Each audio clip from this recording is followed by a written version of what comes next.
First question देखें, 2025 में 12वां para athletics world championship की मेजबानी जो यहाँ पर वो गलत लिखा गया है, कौन सा देश करेगा? ये जो भारत के द्वारा किया जाएगा। अगर बात करें 2025 के विश्व पैरा एथलेटिक्स चैंपियनशिप का आयोजन नई दिल्ली में जवाहरलाल नेहरू स्टेडियम में किया जाएगा। यह आयोजन 27 सितंबर से 5 अक्टूबर तक होगा। इसके अलावा यह 2025 के वर्ल्ड पैरा एथलेटिक्स चैंपियंस के शुभंकर और आधिकारिक लोगों का अनावरण समारोह को दर्शाता है। नेक्स्ट क्वेश्चन देखें, 2025 के यूएनडीपी यानी मानव विकास सूचकांक रिपोर्ट में भारत का स्कोर कितना हो जाएगा, यानी स्थान कितना हो जाएगा? 193 देशों में 130वां स्थान हो जाएगा। अगर बात करें 2025 के संयुक्त राष्ट्र विकास कार्यक्रम यूएनडीपी की मानव विकास रिपोर्ट में भारत को 193 में से 130वें स्थान पर रखा गया है। 2025 के रिपोर्ट में भारत का मानव विकास सूचकांक जो है HDI मूल्य 0.685 है, जो 2022 में 0.676 था। नेक्स्ट क्वेश्चन देखें, स्वतंत्रता प्राप्ति के बाद रियासतों को भारतीय संघ में एकीकरण में किनका योगदान था? सरदार वल्लभ भाई पटेल का महत्वपूर्ण योगदान था। अगर बात करें स्वतंत्रता के बाद भारत में रियासतों का एकीकरण सरदार वल्लभ भाई पटेल के नेतृत्व में किया गया। उन्होंने लगभग 562 रियासतों को भारतीय संघ में शामिल करने में महत्वपूर्ण भूमिका निभाई थे और उन्हें भारत का लौह पुरुष के रूप में जाना जाता है। सरदार पटेल ने रियासतों के साथ बातचीत, कूटनीति और आवश्यकता पड़ने पर सैन्य कार्रवाई के माध्यम से एकीकरण की प्रक्रिया को पूरा किया था। उनका मुख्य उद्देश्य भारत की क्षेत्रीय अखंडता को सुनिश्चित करना था। मुख्य बात में बात करें तो सरदार वल्लभ भाई पटेल भारत के पहले उप प्रधानमंत्री और गृह मंत्री थे जिन्होंने रियासतों के एकीकरण का नेतृत्व किया था। टोटल 562 रियासत था। पटेल ने लगभग 562 रियासतों को भारतीय संघ में शामिल किया था। विलय पत्र के साथ रियासतों ने विलय पत्र पर हस्ताक्षर करके भारत में शामिल होने की सहमति दिया था। इसके अलावा ऑपरेशन पोलो जो है हैदराबाद और जूनागढ़ जैसे राज्यों को एकीकरण में शामिल करने के लिए सैन्य हस्तक्षेप भी किया गया था। भारत का लौह पुरुष जो है सरदार पटेल को उनके महत्वपूर्ण योगदान के लिए यह उपाधि दिया गया था।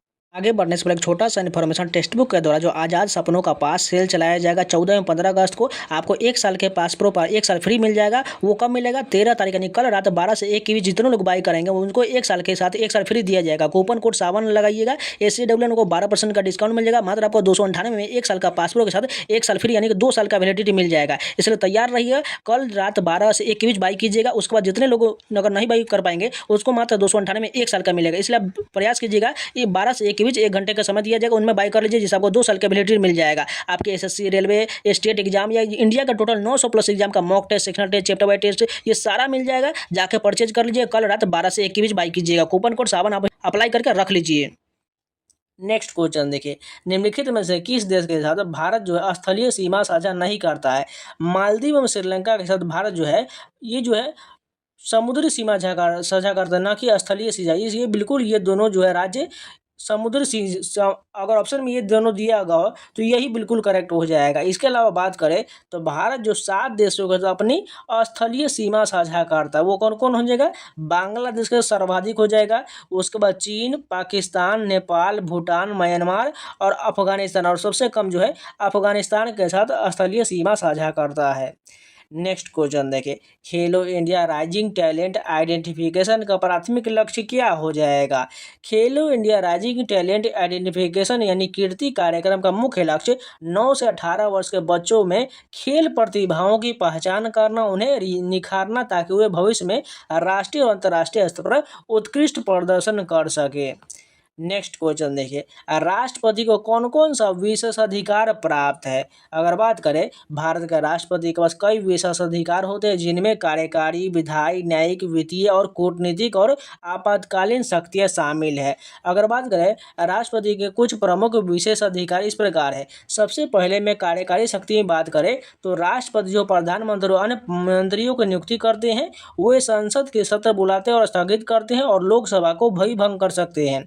राष्ट्रपति विभिन्न संवैधानिक पदों पर नियुक्ति करते हैं जैसे कि राज्यपाल, चुनाव आयुक्त आदि। इसके अलावा वो भारत सरकार के सभी कार्यकारी कार्यों को अपने नाम से करते हैं। इसके अलावा बहुत सारे भी राष्ट्रपति के महत्वपूर्ण कार्य हो जाएगा। नेक्स्ट क्वेश्चन देखें, SDG में कुल कितने विकास लक्ष्य निर्धारित है? 17 हो जाएगा। सतत विकास लक्ष्यों के SDG में कुल 17 लक्ष्य निर्धारित है। ये लक्ष्य 2030 तक सभी के लिए बेहतर और अधिक टिकाऊ दुनिया बनाने के लिए निर्धारित किया गया है संयुक्त राष्ट्र के अनुसार। नेक्स्ट क्वेश्चन देखिए, निम्नलिखित में से कौन कंप्यूटर उपकरण का एक पॉइंटिंग डिवाइस हो जाएगा। माउस जो है एक पॉइंटिंग डिवाइस है। अगर बात करें, इनपुट डिवाइस वे हार्डवेयर घटक है जो उपयोगकर्ता से डेटा या निर्देश प्राप्त करते हैं और उन्हें कंप्यूटर सिस्टम में भेजते हैं। कुछ सामान्य इनपुट डिवाइसों की मैं बात करूँ तो keyboard, mouse, scanner, microphone, webcam, joystick और टच पैड शामिल, ये सभी इनपुट डिवाइस का उदाहरण है। आउटपुट डिवाइस वे हार्डवेयर घटक है जो कंप्यूटर से संसाधित डेटा को मानव पठनीय रूप में प्रदर्शित या वितरित करता है। कुछ सामान्य उदाहरण की बात करें तो मॉनिटर, प्रिंटर, स्पीकर, प्रोजेक्टर, ये सभी शामिल होता है आउटपुट डिवाइस में। नेक्स्ट क्वेश्चन देखिए, भारतीय संविधान का अनुच्छेद 323 ए और बी किससे संबंधित है। अगर बात करें, भारतीय संविधान का अनुच्छेद 323 ए जो है प्रशासनिक न्यायाधिकरणों से संबंधित है। यह संसद को संघ या किसी राज्य के लोक सेवाओं और पदों पर नियुक्त व्यक्तियों की भर्ती और सेवाओं शर्तों से संबंधित विवादों के समाधान के लिए प्रशासनिक न्यायाधिकरण स्थापित करने का अधिकार देता है। अगर बात करें, भारतीय संविधान का अनुच्छेद 323 बी अन्य मामलों के लिए न्यायाधिकरणों से संबंधित है। यह संसद और राज्य विधानमंडलों को कुछ विशिष्ट मामलों से संबंधित विवादों के निपटारे के लिए न्यायाधिकरण स्थापित करने का अधिकार देता है। नेक्स्ट क्वेश्चन देखिए, 2022 से 26 के लिए युवाओं के लिए कौन सी योजना चलाया जा रहा है। 2022 में 26 से युवाओं के लिए सरकार द्वारा कई योजनाएं चलाया जा रहा है, जिनमें से कुछ प्रमुख योजना लीजिए।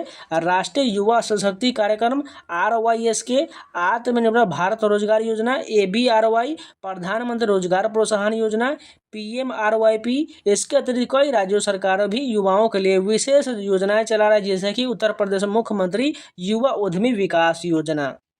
नेक्स्ट क्वेश्चन देखिए, अनुच्छेद 6 में किसकी नागरिकता की बात किया गया है। अनुच्छेद 6 में उन व्यक्तियों की नागरिकता के बारे में बात किया गया है जो पाकिस्तान से भारत आए थे। यह अनुच्छेद विशेष रूप से उन प्रवासियों की नागरिकता से संबंधित है जो भारत और पाकिस्तान के विभाजन के बाद पाकिस्तान से भारत चले गए थे। अनुच्छेद 6 में यह निर्धारित करता है कि यदि कोई व्यक्ति या उसके माता पिता या दादा दादी में से किसी का जन्म भारत में हुआ हो तो 19 जुलाई 1948 से पहले भारत आने पर भारत का नागरिक माना जाएगा। यदि वह 19 जुलाई 1948 के बाद भारत आया तो उसे भारत सरकार द्वारा नियुक्त अधिकारी के पास पंजीकरण कराना होगा। नेक्स्ट क्वेश्चन देखिए, पानीपत का प्रथम युद्ध कब हुआ था। सभी को पता है, 1526 में बाबर और इब्राहिम लोदी के बीच हुआ था। अगर बात करें पानीपत के कुछ इंपॉर्टेंट युद्ध में, पानीपत में कुल 3 महत्वपूर्ण युद्ध हुआ था जो भारतीय इतिहास में निर्णायक साबित हुआ था। अगर बात करें पानीपत का प्रथम युद्ध, ये जो है 1526 में हुआ था। 21 अप्रैल 1526 को बाबर और इब्राहिम लोदी के बीच यह युद्ध हुआ, जिसमें बाबर की जीत हुआ और मुगल साम्राज्य की नींव पड़ा था। वहीं पानीपत का दूसरा युद्ध जो 1556 में हुआ था। ये जो 5 नवंबर 1556 को अकबर और हेमू के बीच युद्ध हुआ था, जिसमें अकबर की जीत हुआ और मुगल शासन मजबूत हुआ था। इसके अलावा पानीपत का तीसरा युद्ध जो है 14 जनवरी 1761 को मराठा साम्राज्य और अहमद शाह अब्दाली के बीच हुआ था, जिसमें अब्दाली की जीत हुआ था। नेक्स्ट क्वेश्चन देखिए, 1856 अधिनियम का मुख्य उद्देश्य क्या हो जाएगा। 1856 का अधिनियम का मुख्य उद्देश्य, जिसे हिंदू विधवा पुनर्विवाह अधिनियम के रूप में जाना जाता है, भारत में हिंदू विधवाओं को पुनर्विवाह को कानूनी रूप से वैध बनाता है। इस अधिनियम ने विधवा पुनर्विवाह सामाजिक मानदंडों और धार्मिक प्रथाओं द्वारा निषिद्ध होने के बाद कानूनी मान्यता दिया गया था। नेक्स्ट क्वेश्चन देखिए, 5 नवंबर 2025 को कौन सा त्यौहार मनाया जाएगा। ये जो है कार्तिक पूर्णिमा में देव दीपावली का त्यौहार मनाया जाएगा। नेक्स्ट क्वेश्चन देखिए, भारत के गवर्नर जनरल का पद किसके द्वारा निर्धारित किया गया था। 1833 का चार्टर अधिनियम द्वारा निर्धारित हुआ था। भारत के गवर्नर जनरल का पद 1833 के चार्टर अधिनियम द्वारा निर्धारित किया गया था। इस अधिनियम ने बंगाल के गवर्नर जनरल के पद को भारत के गवर्नर जनरल में बदल दिया और ब्रिटिश भारत के पहले गवर्नर जनरल के रूप में लॉर्ड विलियम बेंटिक को नियुक्त किया गया था। नेक्स्ट क्वेश्चन देखिए, आवेग की परिभाषा क्या है एवं सूत्र बताइए। आवेग का मतलब है किसी वस्तु पर थोड़े समय के लिए लगने वाला बल जिसे वस्तु के संवेग में परिवर्तन होता है। इसका सूत्र बात करें तो ये जो हो जाएगा, आवेग बराबर जे बराबर जो एफ गुने समय अंतराल के डेल्टा टी, या आवेग बराबर समय में परिवर्तन डेल्टा पी हो जाएगा। आवेग का सूत्र यहाँ पर देख सकते हैं, जे बराबर एफ इंटू डेल्टा टी हो जाएगा, जहाँ जे आवेग है, एफ बल है और डेल्टा टी समय अंतराल को दर्शाता है। नेक्स्ट क्वेश्चन देखिए, 1950 से 51 से 2024-25 के बीच भारत में कृषि भूमि में गिरावट कितना % हो गया। 15.4 से घटकर 24.4% हो गया। नेक्स्ट क्वेश्चन देखिए, हॉर्नबिल त्यौहार जैसा हॉर्नबिल त्यौहार जिसे त्योहारों का त्यौहार भी कहा जाता है, यह किस राज्य में मनाया जाता है? सभी को पता है, नागालैंड में मनाया जाता है। ये जो टोटल 1 दिसंबर से लेकर 10 दिसंबर तक मनाया जाता है, टोटल 10 दिनों तक मनाया जाता है। अगर बात करें विभिन्न राज्यों के कुछ प्रमुख त्यौहार के, जो आगे के शिफ्टों में जरूर पूछा जाएगा। गुजरात में कौन कौन सा त्यौहार मनाया जाता है? नवरात्रि, मकर संक्रांति जिसे उत्तरायण भी कहा जाता है। महाराष्ट्र में गणेश चतुर्थी, दीपावली और ये सभी मनाया जाता है। तमिलनाडु में पोंगल, थाईपुसम मनाया जाता है। केरल में ओणम का त्यौहार मनाया जाता है। असम में बिहू का त्यौहार मनाया जाता है। पश्चिम बंगाल में दुर्गा पूजा का त्यौहार मनाया जाता है। पंजाब में लोहड़ी, बैसाखी का त्यौहार मनाया जाता है। राजस्थान में गणगौर, पुष्कर मेला मनाया जाता है। कर्नाटक में उगादि, कंबाला का त्यौहार मनाया जाता है। बिहार में छठ पूजा, सोनपुर मेला, ये सभी महत्वपूर्ण है। ओडिशा में रथ यात्रा हो जाएगा।